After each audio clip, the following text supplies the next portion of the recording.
risk management, provided to you by LegacyFX, and I'm hosting it. My name is Mike Rottink. Before we get into the actual webinar, as always, there's the risk disclaimer. Please take a moment to read through this, as we are legally obligated to do so.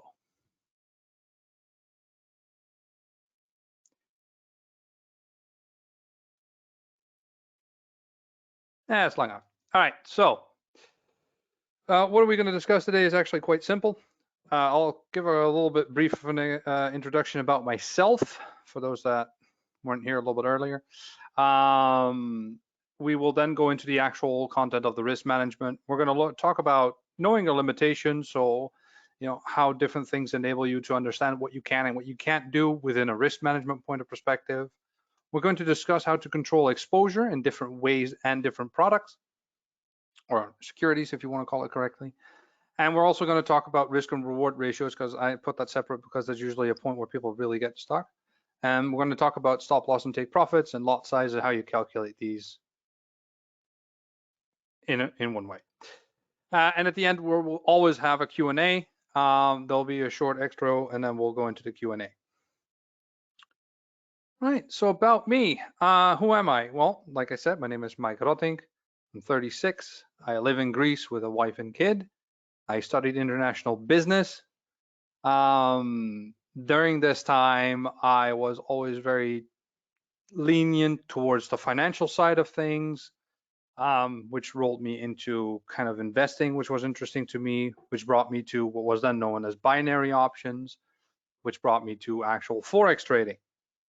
And as like everybody else at start, followed all the so-called gurus and followed advice from different instances and news blogs and this and that, and everything just didn't seem to work. So I blew up 1 or 2 accounts. I got kind of tired of it, didn't want to give up on it because we know that there is a way to do it, otherwise it wouldn't exist. So I started doing my own thing, stopped listening to people, which is contradictory with what I'm doing now, but stopped following everybody and just started figuring out what is the logical sense of how things work, really dig into it, and that started working out for me, started climbing, started building something for myself, and that transitioned into what do I do now? I rolled out of retail trading at some point to go into different multi-asset funding. I never done professional trading, meaning managed assets. I never managed anybody else's assets because, first of all, I don't want the responsibility, and B, I don't want to go for all the licensing for that. I'm just a retail trader like you guys. I do mentorship. I do work on wealth management at the moment. That's one of the things that I'm getting my credentials for, which obviously is very big in the investment part as well, where I want to focus, helping people with large-scale lump sum investments and stuff like that globally. And obviously, retail trading has a special place in my heart, so I always keep that close.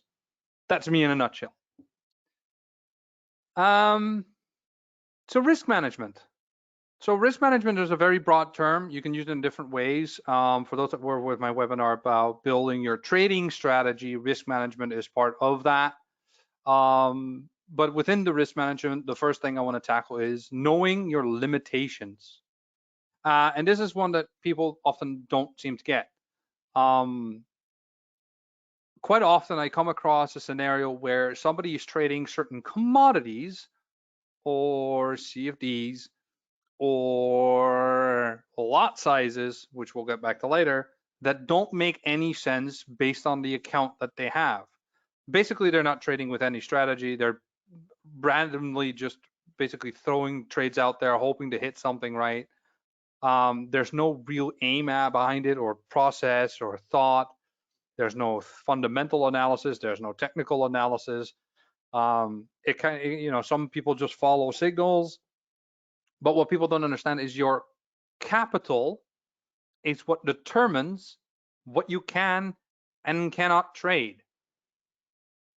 A good example of this is that when you have a $500 account, you cannot trade oil. End of discussion. To properly trade oil and to properly trade gold and these kind of more heavily moving products, yes, I know the lot sizes calculate differently, but still, The movement is much more volatile there. To do that on a correct risk management perspective, you just don't have the capital for it. And furthermore, it also pigeonholes you into that single trade, because there's no way you can take a multiple trade strategy, for instance, 10 trades at any given time, if you have $500 and you're doing commodities. There's no way you can fit it in because you're not going to have the equity for it. When you have $2,000, you don't have that equity either. You can maybe do a mini lot trade. Yes, I know that, but you're doing a lot of effort. You're taking a lot of risk. Your stop losses are not going to be big enough to really factor in the full average daily range. So there's a lot of things that you're going to run into down the line where you're going to nip your stop losses, or you're going to, because you set it to a certain amount. But when you look at the reality of the market, that range is much bigger. And that is why you keep running into it. So understand what your capital allows. And generally, as a rule of thumb, I say under $2,000, up to 2,000 euros or dollars or pounds, you want to focus on the majors and maybe a few minors, just the currencies. Once you start getting to 5,000 pounds or $5,000, 5,000 euros, doesn't really matter, roughly that line, you can start looking at, okay, we'll add some commodities, we'll start doing a little bit of a diversification, which we'll get back to in exposure. And then you get to 10 grand and up, where you start actually building a proper trading account. Now, I know for most of you that is not an amount that you go like, yeah, okay, I don't have that. I get that. Neither did I at the start. But you can build towards it. And that's part of setting your goal, right? That's part of your strategy. You have to set a goal. What do you want to achieve? How long do you want to achieve that in? You set that up. You make a roadmap for yourself, and you build on that slowly, securely over time. What you don't do is take $1,000 account and just throw everything at it and make a few huge trades on big lot sizes, a standard lot, and hope that I get lucky 3 times in a row. Look, if that's your strategy, great.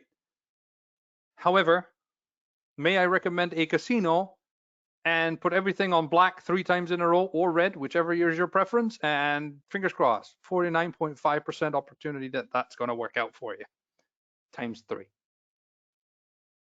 Right? So your odds are much better if you do it that way. This is not what retail trading or what FX trading, Forex trading is for. It's not how that market works. It's not going to work in here. And this is where you see that a lot, right? People that have an account, they have some kind of a start, they have maybe a really good growth in the first 2 or 3 months, and then all of a sudden, boom, account zeroed. Right? For some people, I know this is going to sound familiar. Exposure is another part where you find a lot of people. Right, so people struggle with, okay, I have my risk management under control, right? I know my limitations. I'm not doing massive trading lots. I'm not trading into commodities or stock options, with massive lot sizes on a very small account. I'm doing majors and minors. But now we get into the next swing where they go like, lost that euro trade. Unfortunately, I also lost the other 8 trades I had open. Okay, why? Well, they're all related to euro. Well, maybe that's because you were overexposed to euro then? You have no idea how many times I've seen people euro US dollar, euro CHF. Yeah, but I also have JPN euro. Yeah, that's also euro though. If you screw one up, you screw them all up unless you're betting against your own direction. Now there are some options where yes, you can have 2 directions in the same currency in different directions, same security. We're not going to get into that now, but in general, you don't want to have more than, let's say, 2. Right, so the average of your accounts is going to be levitating between 1,500 and 2,500. Some of you are going to have $500 and a little bit up from there, but most are going to be around the 2-3K mark. When you have that, keep in mind that your exposure should be 2, maximum 3 open trades at any given time to one particular currency. So for, let's say, you have Euro US dollar, Euro GBP, and Euro CHF. That is your euros completely full. No more on euro now. What you can do is take a little bit of a side bet and take, for instance, CHF JPY. Now you have 2 on CHF exposure, 3 on euro, 1 on JPY, £1, $1. So you could take another dollar AUD. Now you have $2, €3, 2 JPY. Do you understand the point? So this is how you control your exposure. And this is a good way of risk management, because generally speaking, if you expand your trading portfolio and diversify your exposure, you take less risk. And I know that sounds counterintuitive, but this is the same concept as in trading, more is less. And what I mean by less risk. When you have more capital, you're taking less risk. When I give you $100 and I tell you to make that into $200, it's a lot harder than when I give you $1 million and tell you to make 10% return. But it's very easy to invest with $1 million into something that will make it grow. It's very hard to do that with $100 because you don't have many options. Well, in Forex, there's a similar line in this. And what people do is they tend to have a small account and they trade one thing at a time. Just one single trade. But I don't want to take any risk, is what they say to themselves. So what I do, I don't take more than, I have a $500 account. I take a fixed stop loss of 20 pips, that is, on a micro lot, which is $2, right? For some, this is going to sound familiar. Now, first of all, this doesn't make any sense because you're using a fixed stop loss that doesn't make, we'll go to a chart later, where that's not going to make any sense because you're within the daily range movement, which means that you're more often than not, you're going to nip your stop loss and then you're going to win your trade. That's also going to sound familiar to a lot of you. I know because I've been there. So what happens is with your exposure, what you tend to do is you want to diversify your trades into as many trades at the same time, utilizing your full amount of capital. Because what's the point of putting in $2,000 into a trading account and then only using 200 of it? Then why not just make a $200 account and leave the other $1,800 at the casino? Or give it, put it in the bank. Don't do anything with it. Because that's technically what you're doing. You're not doing anything with it. You have to use your whole capital. That's the whole point.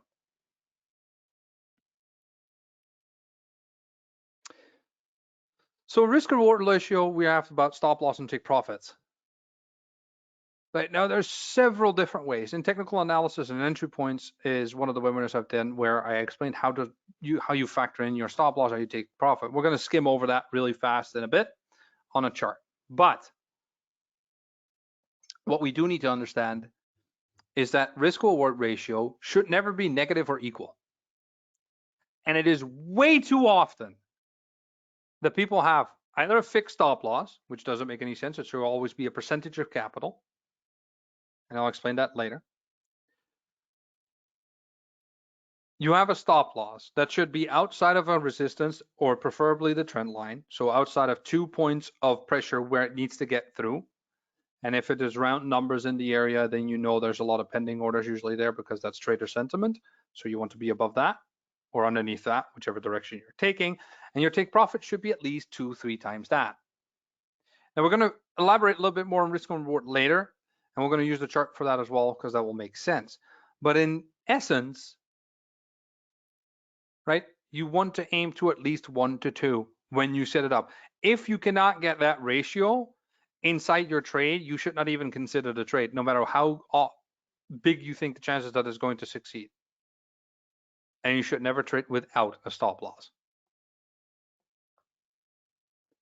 Just not at all, ever. There should never be a reason for that. Okay, so where are we at? When you look, like I said, capital is your first thing when we talk about knowing your limitations, right? What is the next part? Well, that's realistic expectations. And again, this is one of those things that come up often. People put in $1,000 account and, they go like, well, if I do really well, I'll have a $5,000 account a year, maybe $10,000. You know what? Maybe I'll have $50,000 by the end of the year. Sure you will. Think about the logic there for a second. How much risk do you need to take per trade in order to get that much growth? And do you honestly think that that is the correct risk profile on any acceptable level? Tell me who says like, okay, this sounds familiar. There's got to be one of you. It's like, look, I'll just go all in. I might get lucky 2-3 times in a row, and then I'll double, double, double. There's one of you who's guaranteed to have tried that. Yeah, there's a few. Yeah, that sounds familiar. I know. So here's the thing. This is very natural for us because we are very impatient by nature. I don't mean traders, I mean humans in general. And especially nowadays, it's an instant gratification kind of mindset and psychology nowadays in the world, which translates to your trading as well. People don't have the patience to sit down and wait and just let the trade run for a week and a half or 2 weeks or 3 weeks and let it grow and build and micromanage it and then make a little bit of profit. Or day trading. Day trading is a different topic. I'm not going to get into that, but that's been dead since 2008. Anyway, realistic expectations is just understand what you're trying to achieve. Now, keep in mind, percentage growth is bigger on smaller accounts and smaller on bigger accounts. To make that simple, if I give you $1 or a euro, whatever currency you want, and I tell you to make it into 2 and you give me 2 back, you increase it by 100%. If I give you 100,000, I give you 10,000 and you give me back 100 extra, right? You made 1% growth, yet you made 100-fold.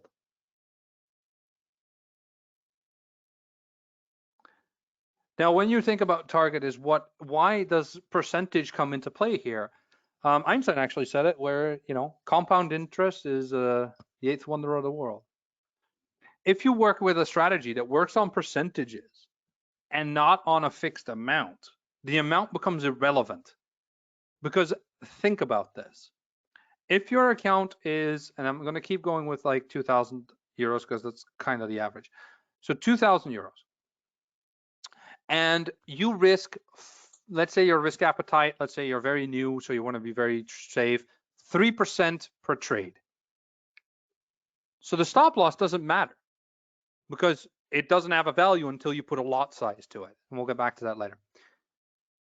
So you do 3% of your risk is capital. It means if you're losing, your 3% of total gets smaller and smaller and smaller. You can never go zero because you're just squeezing your own capital.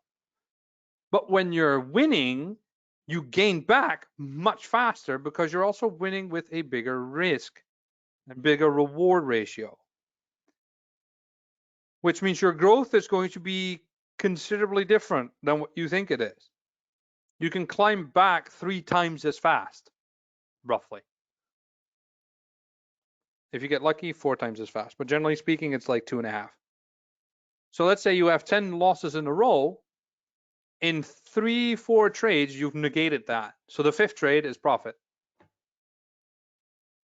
And you're going to have bad trades. Right? To give you a little bit of perspective, one of the managers I was dealing with that works for Goldman Sachs, small company, probably some of you probably heard of it. Their win rate is 43%.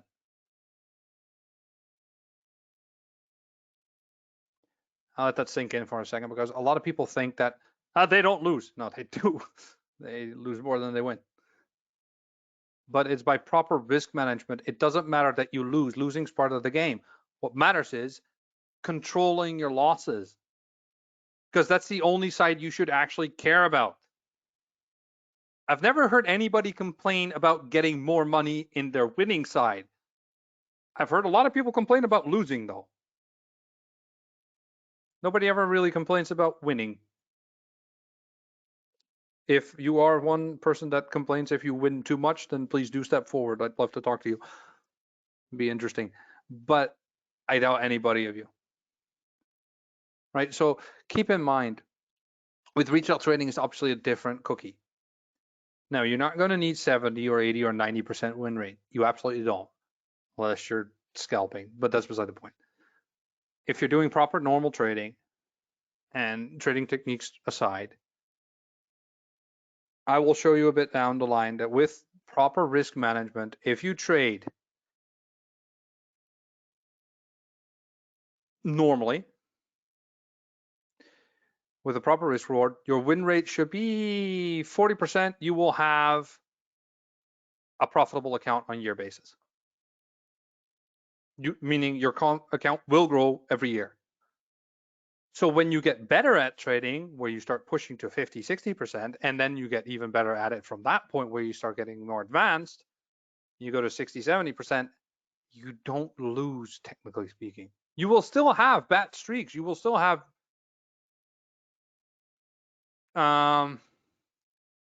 losing streaks. That happens, right? And I see some people coming to me now. Yeah, I had, somebody won quite a bit on a few days, and then they were told to put it in the commodity, which they lost then again. Yeah, this is greed. We'll get back to that in a bit.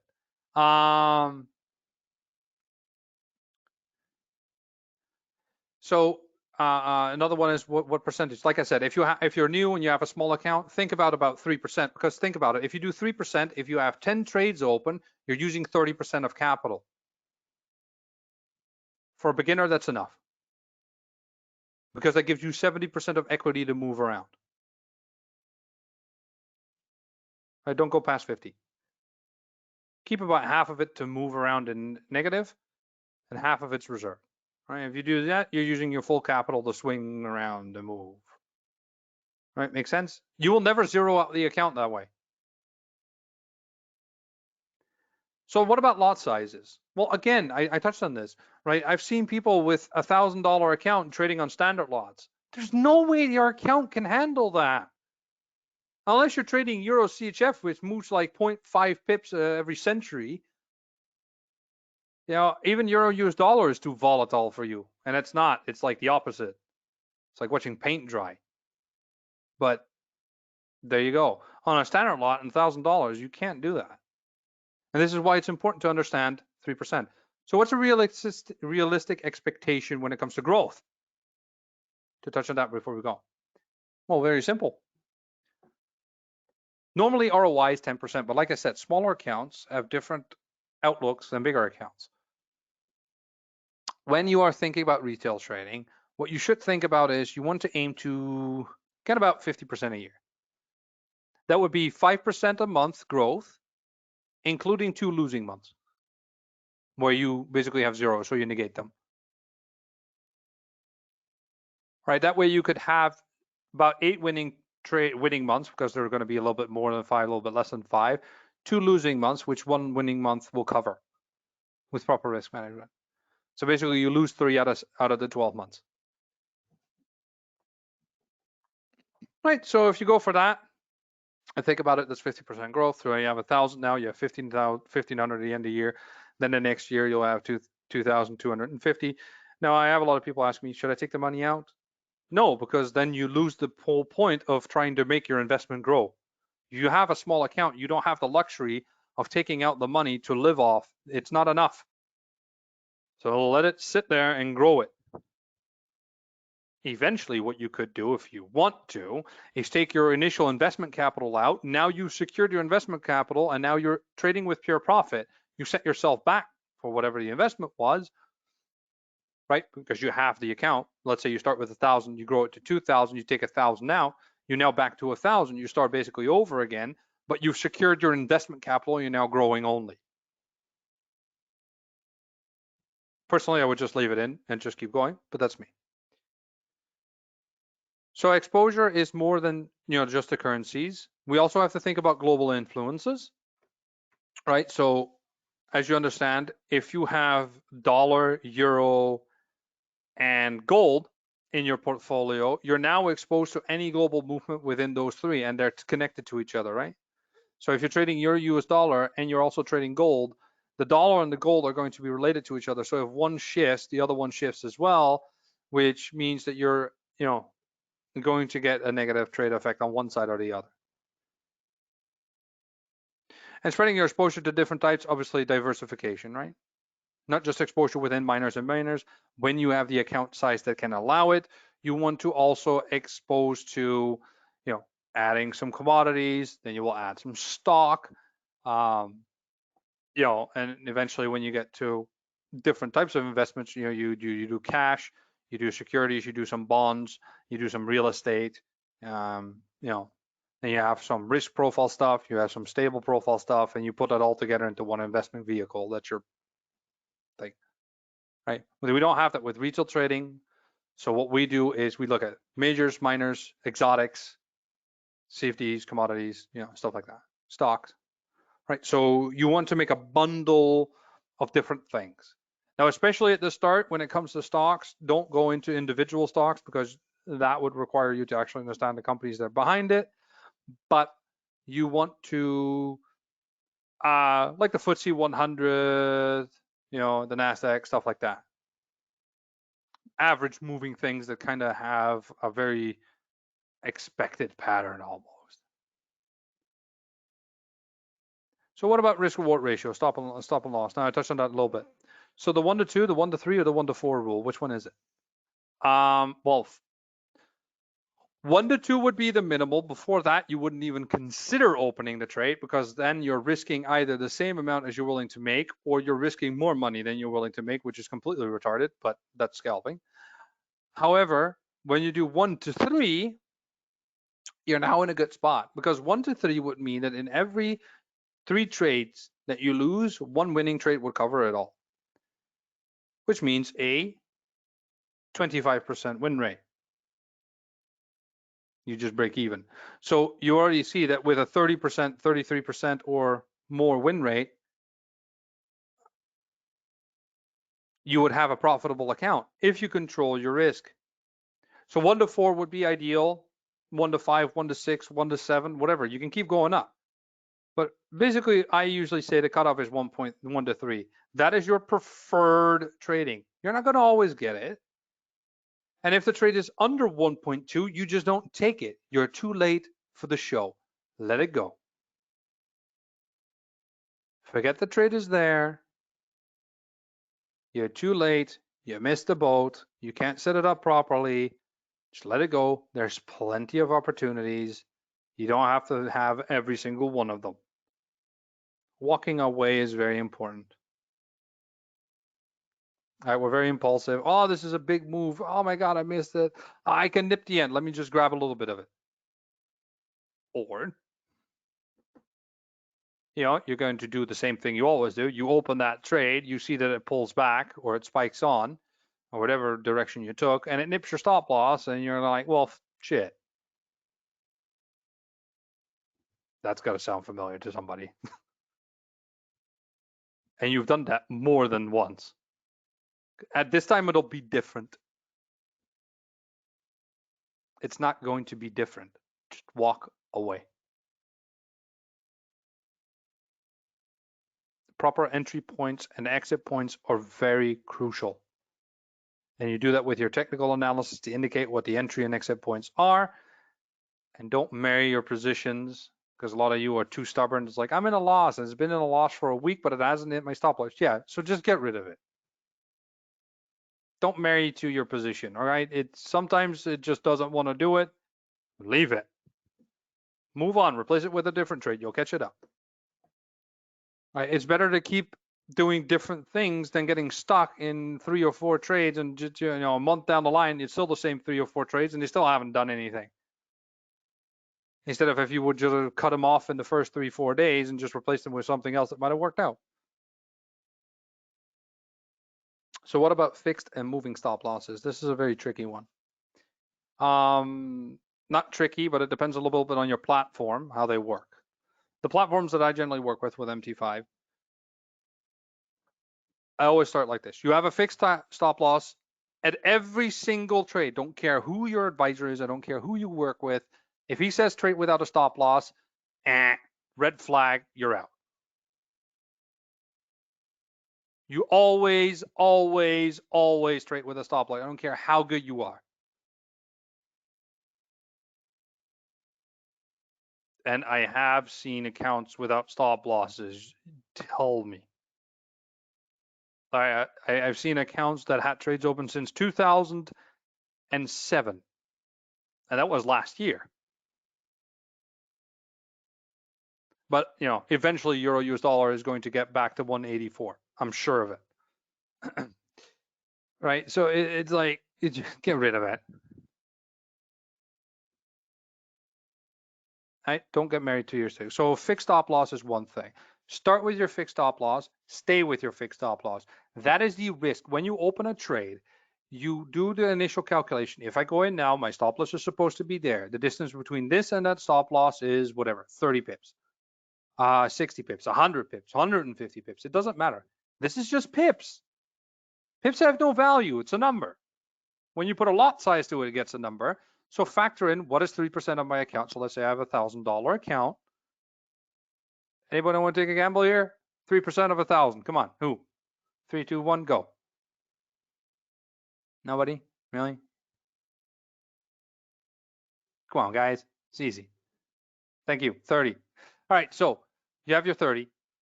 So if I have a 100 pip stop loss, what could be my lot size? Well, if I do a micro lot, it's 10. Oh, wait. No, that's easy. 0.03. 3 micro lots, 30 pip stop is 100 pip stop loss is my $30 risk. That's okay. My take profit, don't care as long as it's more than 200. Now, this is obviously dependent on the instrument you're trading, right? Some things trade more pips than other things. Euro CHF trades nothing. I think the average daily range nowadays is what, 40 pips or something on a good day? But you need to understand that your stop loss can be 200-300 pips. It's not until you put a lot size to it that it has a value, but your stop loss is determined by resistance and support and other things. Now, once the trade is open, that's your fixed stop loss. I'm going to get to trailing stop loss. Good one. So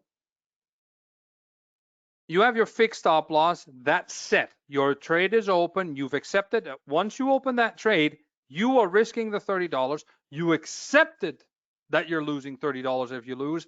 That is your penalty if you screwed up. End of discussion. Stick with it.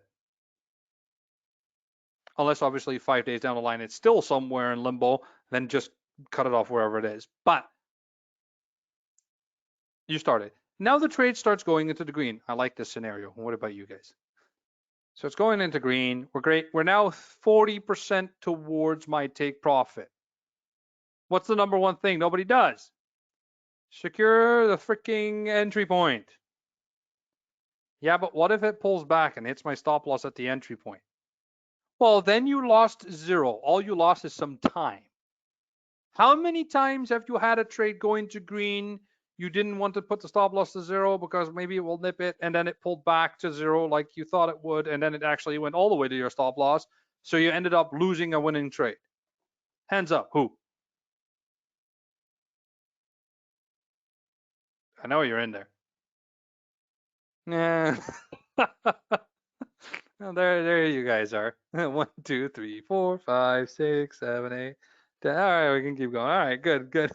All right, so this is why you always secure your stop loss. And usually you want to look at what is the average daily range and take into factor of the average of the last 2-3 days. Once you are in a profit there, put your stop loss at zero. It's better to go out at zero and lose time than to go back into red and lose money. Losing at zero is the same as winning. As long as you're not losing money, you're growing the account. The only thing taking the account down is losing money. So zero is not losing, right? So when you have it at zero, now based on those average 2 daily ranges, or 3 or 4, whatever you want to do, right? If you had an extremely volatile day in between, don't factor that in because that's a spike on a specific day, usually because of fundamental, right? Or a news announcement or geopolitical or whatever. But generally there's an average daily range. So whatever that is your trailing stop with 20% more, 30% more. So let's say the average daily range is 50. Right? You take a trailing stop of 650 points or 700 points. So 65 pips or 700 pips. So once you are at zero and the trade is at 650, from now on, If it goes to take profit, great. If it goes almost to take profit and pull back, you have 65 pips less than take profit would have been, unless you were there to manually close it in time. When it starts hovering right around your take profit and then just not goes it and then it goes back, then just close it. Because the 1 to 4 to 1 to 3 rule is great. However, reality is you're not always going to get that. The market is not going to be in a perfect scenario most of the time. But don't worry, because occasionally you're going to get that nice golden little ticket where you go 1 to 7, which will compensate all the ones that you wanted 1 for 3, but you ended up with 1.2, which balance out the average. You should be at 1.1 to 3. Right? You don't need to make 1 to 3 on every bloody trade. That'd be great. That's not how it happens. That needs to be your average, though. And that does happen if you do it right. You're not going to do it right at first, but that's okay. So moving stop loss, always, once you set it up, unless you know there is a news announcement within your trading period, then you leave it for a little bit so you can compensate for the spike so it doesn't like creep upwards before the announcement or downwards, depending on which direction you're trading, and then shoots back, hits it, and then goes back up to recover and just continue whatever the hell it was doing anyway. Right? So think ahead. All right. So that is most of the basic risk management. Now, what I want to do is just put that all into perspective. This is from the last webinar we did. Let me just get a clean chart.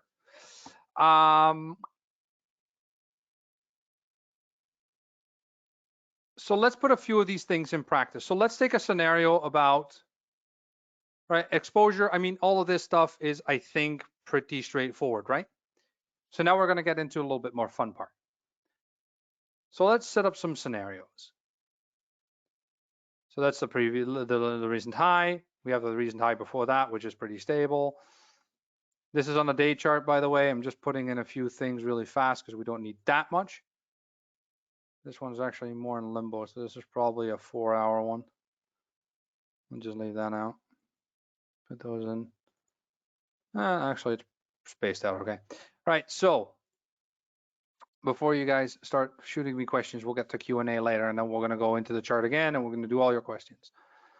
So let's take the scenario. First of all, top-down analysis. Obviously, we know that this day, we have these 2 points, these 2 spikes. Again, this is on a day chart. All right. So this is the MT5 from Legacy, by the way, for those that wonder. So you go here, you put it over that spike. We know that it's underneath that. So it is within still the range of the trend, although it is at the overbought level and with the risk of pushing through after a small pullback, right? It can do a little bit of like this sideways thing and then push through. Because if we take the fixed one, that one, it clearly broke that one, right? So the bottom one, this is the first low. Yeah, this is the first low, so that would be this. So it is diverging quite a bit. There's a secondary line we can draw here, but that's not so relevant to the current market, so it doesn't really matter. Whoops, just wanted the one. Wait, nah, whatever. You guys get the point. All right, so let's take a scenario where without indicators or anything, we see a big uptrend. We see that the initial trade was broken. However, there's usually a pullback and it's been growing pretty strong. So we do expect a little bit of a pullback to the previous resistance, maybe a little bit past that point. So how would you convince a trade like this? Well, first of all, we need to determine what is our stop loss, because here's where risk management comes in. Forget about exposure, that's quite simple, but I wanted to cover the stop loss and I want to cover the lot size real fast, because that's easier when we make an example of it. So let's say we want to take this trade. Now, would you guys want to take a buy here, or would you prefer sell?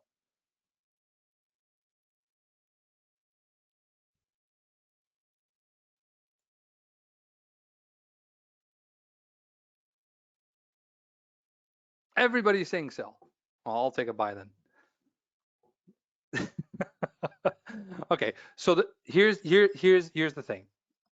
Yes, Tanya, I understand what you're saying, but we're not going to do that here. We're going to do this blank basically, because it's a bit more complicated than just what we're doing now, but this is for the purpose of thing. But yeah, so the first thing you would expect is here a pullback for a sell before it goes into a buy. So long-term buy, short-term sell. That's how I see this chart right now. But let's take, we want to take this sell first, like most of you do. Well, we're very simply saying, well, where's the entry point right now? If I would go in right now. First thing I want to decide is where's my stop loss? Most of you go, okay, where would I go take profit though? Where would it go? Where's my take profit? I don't care. I don't care about how much money I'm making. I care about how much money am I risking. So the first thing I want to know is where my stop loss would be if I go in now. It happens to be that we are at the resistance and we are at the trend. So we would just want to be outside of this, outside of the previous high. Now, if we take a look at this spike, and not factor in this high, yes, exactly, Cameron, you're right. So I would want it somewhere around here. You might think, well, that's really tight. We'll get to that in a second. So let me just, I can't make it dotted, but I'll make it big and I'll make it red. That's yellow green. Can't click. I hope red is visible for everybody. All right, so we're over here and we want to go here. That is our stop loss. That means that this trade has to break a resistance and a trend line to get there. That means that if I have a sell here, it doesn't matter if I have the stop loss here or here, if it breaks both these lines and confirms closes outside of it on a daily chart, it's going up. So just get rid of the trade. Now, if I was here, right? So insert objects, square. Where is it? Shape, circle. What was this? Whoops. So if I would be somewhere over here, and I would want to take the sell, my stop loss, based not on what I see now, but based on the previous high, would still be here, because this line runs over these two spikes. So it would still be in the same spot. Actually, it would be slightly higher. Which also means that you know you're going in early because you know that it has the range to go from here to here freely. Nothing's going to stop it from doing that. However, this line, well, it's 1.21. It's almost a round number. What does a round number usually mean? Trader sentiment, there's going to be a lot of pending orders here. 120, 121, 122. Round numbers. Traders like to put pending orders on round numbers. Think about it. You do it yourself. You like round numbers because we all have bloody OCD. So everybody has their, this is exactly why this spiked up and stopped exactly there and then just started like doing this. There's not enough sellers and there's not enough buyers because there's too many bloody pending orders and take profits. So everybody's going out and in at the same time. So now everybody's kind of, all the retail traders kind of just watching what happens. So now they're waiting for, price action. So here the stop loss would be the same. That would just be a good entry. But now I want to take a look at where would my take profit be? Well, here's the question. What do I expect this to do? Well, we do expect it to go up more than we expect it to go down in the long term. But I don't really have much of a trend line to go with here, because this is extremely steep. But what if we zoom out? I got this chat window away. So is that still consistent with this? No, this pulled back a little bit, but it still kind of kept all the way going to the top, right? So that's a really extreme spike. Would it do that again? Maybe. Let's take a look a bit further in the back. Here's a previous uptrend. Oh, it actually accelerated, pulled back down, and then still did it. Still roughly that. Here not, because this is a big drop. That was March 2020, right? Whole pandemic, COVID, everything else. This was all sideways markets, so that's not relatable. But here's a sideways market that went up. So we have a very similar pattern here, downwards into an upwards, into a sideways pattern, into a down up. Right, okay, so we're now in this phase. Does it pull back? Does it pull up? Yeah, question. So what does that mean for us here? Well, we don't want to take too big of a trade. We're not going to aim for it to go all the way back here because we know that it will probably just reset like this and then bend off and do that.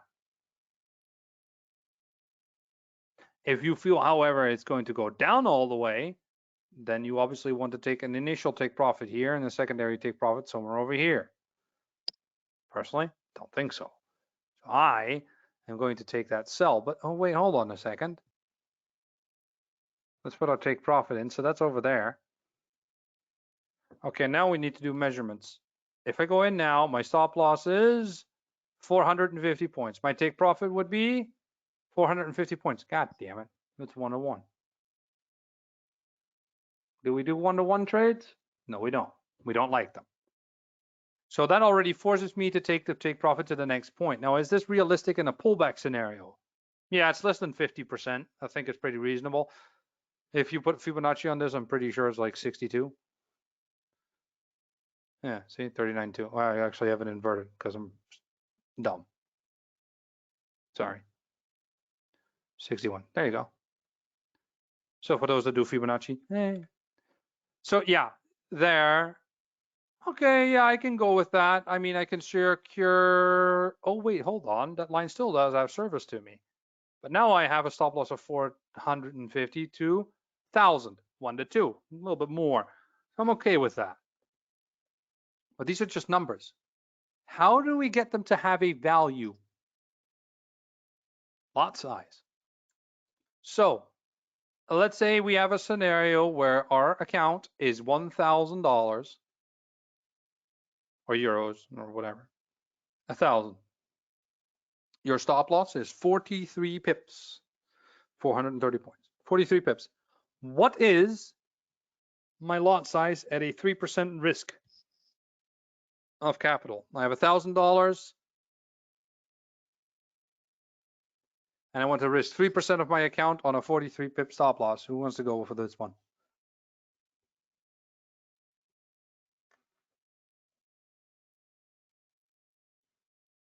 Come on, it's got to be one of you that can do this.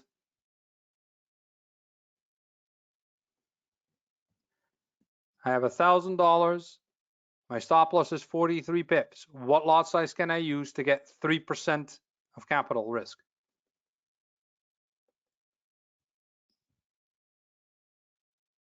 We already know what 3% is, 30. So nobody? All right, I'll do the math for you. Crickets. Yeah, Quasi, there's crickets. All right, Abdul, a little low. James, you're a little too high. Cal actually is right.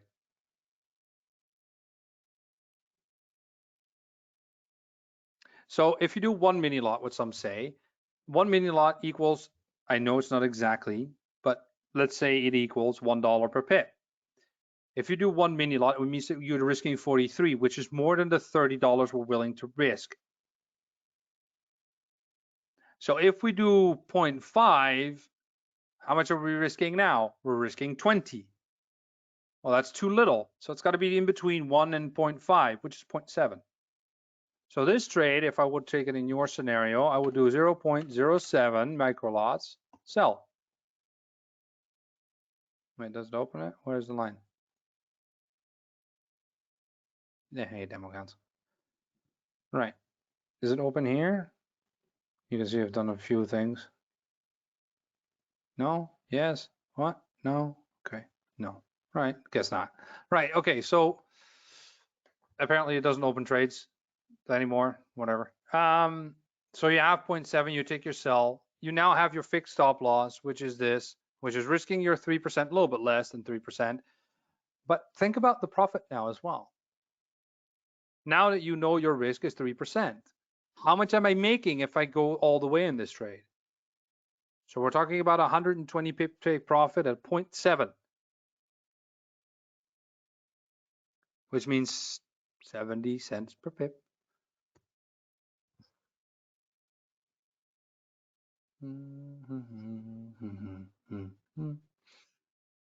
It depends. I'm pretty sure they do micro lots as well, Gareth, because I remember you said legacy. I'm pretty sure they do micro lots if you go on the MT5, because this is their MT5. If not, check with LegacyFX, because I can't answer that. Maybe it's a account setting. Right, so now our trade is open. So what did you do? You determined your entry point, your stop loss. You gave it a value by doing proper risk management of 3% risk for the account. Does it make sense? You're in over a 1.2 ratio, which is also a green light. It's not perfect, but we're going against the trend. So another thing you could do here is think, okay, but I'm going against the trend because I'm expecting it to go up. It's going to pull back a little bit, but I don't want to take too much risk. You can also take, in that case, half the risk. So any trades that go with the trend, 3%. Any trades that go against the trend, 1.5. So the more risky trades have a smaller risk percentage initially, but they're like a punt. The ones that are more secure, you can go a little bit more secure in your trade risk. This is a little bit of a more tweaky kind of way of doing it instead of a flat rate, which means that the more risky trades have a little bit less risk, which also means a little bit less reward, but it's a risky trade because you're going against, the flow. So you're trying to gamble. You're not gambling, you're going against the trend, right? So another thing that you can have here is you already now have an indicator from your technical analysis how the stop loss works. So what we want to do is that once this initial trade hits the initial 1-to-1 ratio, the 50 pip stop take profit, which is also at that point for downwards or resistance, what we want to make sure is that our stop loss goes to 0. So we can simply make it that our trailing stop, in this case with this broker, it works from entry. If you're using some other brokers, the second you put the trailing stop, it works from negative and it just goes whatever distance from the entry it is. That is an issue.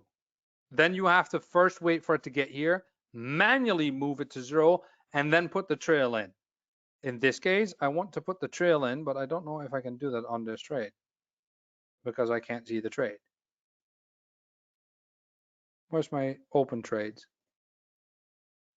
Yeah, it doesn't open it. Okay, let's try it again. Sell. Sell, sell, sell, sell. No. No. Okay, so this account says no to trading. All right, so what you would do is you would right click the trade, you would set up, you say trailing stop, and then you would put in, and remember trailing stops are in points. You would say, okay, this is 500. So in this case, you don't need the average true range. You just want to have the account get secured the second it reaches this point. So you say 500 points, that will secure the entry, and that way you can never lose your green trade. If it then continues to your take profit, great. If it pulls back, you're out in 0, doesn't matter. If it pulls back a little bit, hits this line and then pulls in because it starts bouncing off of this line and goes down, great. Your stop loss secured that it at least didn't go back to 0 or into the minus. It did secure, however, that it can just bounce up and down in here and just delay the trade as long as it wants until it hits to take profit. Make sense? Hope it makes sense. Right. So that's what I kind of wanted to point out on the chart when it comes to stop loss, take profit, and your lot size. And now obviously you want to diversify. You want to have some of your US dollar, you want to have some stocks, you want to have, please don't do Bitcoin. You want to do some major some currencies, commodities. Now I have one of the people that were asking, what about commodities? You need a big account for things like NASDAQ. Like I said, generally speaking, when you get to $5,000 or so, you can start trading with commodities and CFDs. The reason for this is that their range is different. You trade with a mini lot at minimal because a mini lot in, for instance, gold is basically a micro lot. However, the average daily range of these products, like with exotics, is much, much higher. So your stop losses are much, much bigger. So it will equally be, even though you're still trading and the mini lot is a micro lot, you're also trading at 10,000 pip stop losses. So the factor that your take profit is your lot size is less value in exotics is offset by the fact that your stop losses are also higher, because the stop losses are always determined by where the resistance and trends and everything else is, because it should be outside of there. The stop loss should only be hit if the trade goes outside of whatever it should be doing. So if it's in a channel, it needs to get to your stop loss by breaking out of the channel and through a resistance. If your stop loss is within the channel range on a daily scale, then yeah, obviously it can go there whenever it feels like it. So don't say like your stop loss was right, it wasn't big enough. Right? So that makes a little bit of sense. That pretty much covers the webinar for tonight from my end. I would like to thank everybody that came here for watching and hope to see you on the next webinar.